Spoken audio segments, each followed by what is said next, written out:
Hey, what's going on YouTube? Ghidorah fan 661 back with another box day video review. So, let me get this baby open, show you guys what I got.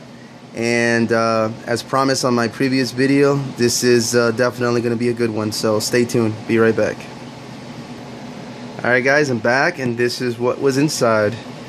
That's right. The Bandai 1998 Grand King Ghidorah Super Dragon. And before I get to the figure and stuff like that, I just want to show you guys the box. That way you guys know how it came. This figure was released in Japan only. It was not released in the US. There's the instructions, how to insert the wings. Simple. Telephone numbers, I guess, if you have questions. The other side, 280 I believe millimeters tall and 460 long. And show you guys the other side. Alright. And nothing really on the top. The bottom is the same as the top. Just has a Grand King Ghidorah and more writing on it. Alright, so I'm going to go ahead and pause the video again and then show you guys the figure and review and history and stats on Grand King Ghidorah. So, be right back. Alright guys, there he is. There's the beauty. And before I get to the review, man, this thing is beautiful. Before I get to the review, I'm going to go ahead and give you guys the history and stats, as I always do, or been doing lately at least. So, from the sources that I got it from, Grand King Ghidorah Super Dragon is roughly 60 meters tall and has a wingspan of 80 meters and weighs in at 50,000 metric tons. So, he's definitely by far not the biggest King Ghidorah version out there, but Toho had to scale it better with Mothra. So they had to make him not as big, but he's definitely, in my opinion, the best looking one. He's definitely the most muscular, and I mean, look at him. He looks really, really intimidating. He was he debuted in the first debuted in the 98 film Rebirth of Mothra 3. And yeah, like I said, he's my favorite King Ghidorah version from all the films. And let's see. He's only come out in that movie. I would have loved for him to come out in several other movies like this, because I think this is like the most intimidating, the best looking version to date on King Ghidorah. So with all that being said, I guess we can go now to the video review of the figure. Alright, so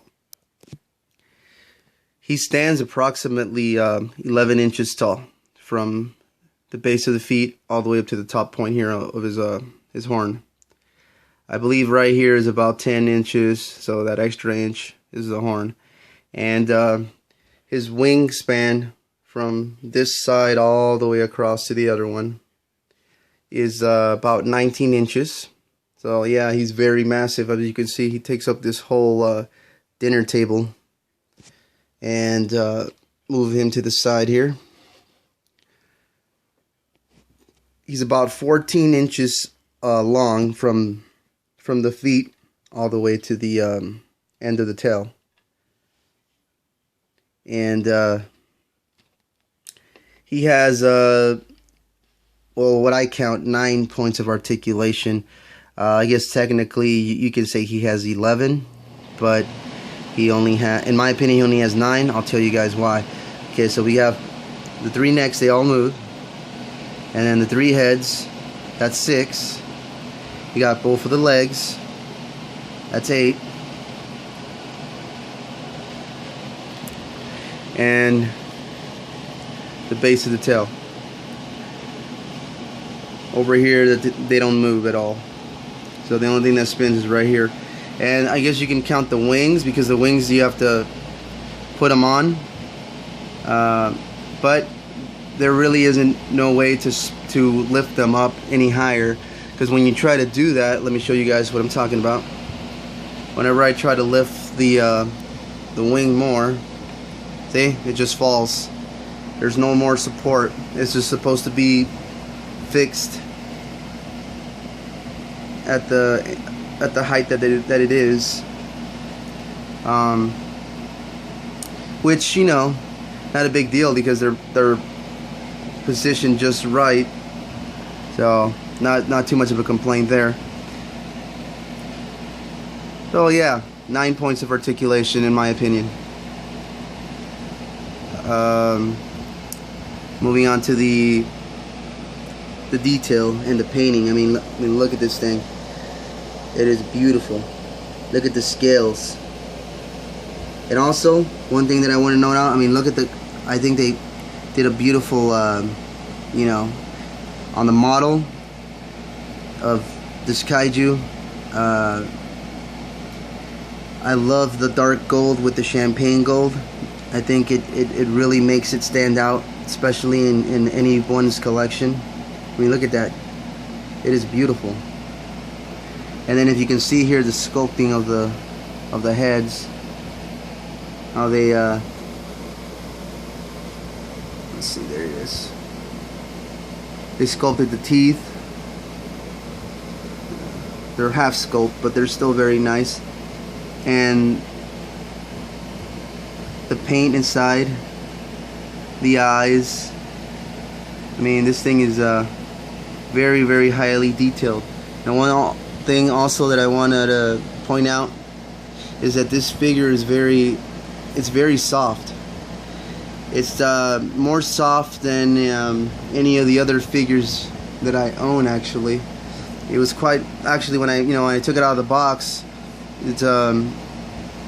that was my number one thing that I noticed before I turned on the video. I put on the wings, which only took me about 30 seconds, if not less, to put on. They're very easy. You just pinch them and throw them in there, and then they expand inside, and then voila. That is very soft.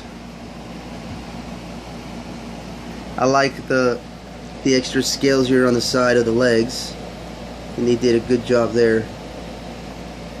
And Bandai did an excellent job making it movie accurate. And look at it. Really beautiful figure. And I am definitely happy and pleased with this buy. I actually, long story short, I met this eBay seller that was selling another one of this on an auction. And unfortunately for me, I had just bought the Mega King Ghidorah, the 91 for Bandai Japan, the one that I did a review last. So I was pretty much spent for the pay period. So I messaged the guy. I told him, hey, if you happen not to sell it, then I'll buy it. And he messaged me, and he said that he had 2 more, and that he was willing to sell me one out of eBay through PayPal. And I met him through Facebook afterwards, and we got to talking, and he's a very nice guy. His name is Liel Woodworth, goes by Woody. I don't know if some of you guys might have met him. He told me that he attends G-Fest regularly. However, he was unable to attend this G-Fest due to medical reasons. But anyways, he sold me this figure for $90 with shipping included. He paid $18 for the shipping. So in reality, I only paid $72 for this puppy with the box. And the box is in, you know, it's in, not in, I wouldn't say in excellent, but it's definitely in great condition. There's a couple of, you know, dents and stuff that it has, but overall, from being from '98, it's really well taken care of, and it has all the bags and stuff that hold the figure and the wings and stuff. So I've seen these things go on eBay for $150 with its box. Without a box, they usually go anywhere between $75 and $100. I've seen. So for me to get it for $90 shipped, you know, that was a hell of a bargain. So Woody, if you're happen across this video, kudos, man. Thank you, and hopefully I can continue to buy more figures off of you, and hopefully on G-Fest 24 I'll get to meet you and hang out and talk and all that good stuff. So let me show you guys before I go the bottom of the feet there. It says 1998, Japanese writing, and then over here it says Bandai 1998, made in China. So yeah, if I had to rate this thing from 1 to 10, I'm gonna give it a 10 in my opinion. I mean, overall, I have no complaints on this figure. It is beautifully sculpted, beautifully painted, movie accurate, and it's massive and it's beautiful, and it's definitely stands out in anyone's collection. So if you guys don't have this figure and you guys can afford to shell out $100 or so, definitely recommend you get this figure. You know, it's definitely one of the best vinyl figures out there. So yeah, that just concludes my video review on the 1998 Bandai Grand King Ghidorah Super Dragon. Hope you guys enjoyed this video. As always, don't forget to like and subscribe. Appreciate new subscribers, and thank you for my current subscribers. If you have anything to tell me, comment down below, and keep tuning in for more Godzilla videos to come. And I will be getting more awesome figures like this one and the one that I reviewed previously. So don't forget to watch them. Alright guys, enough blabber. Gojira fan 661 signing out. See you guys on the next one.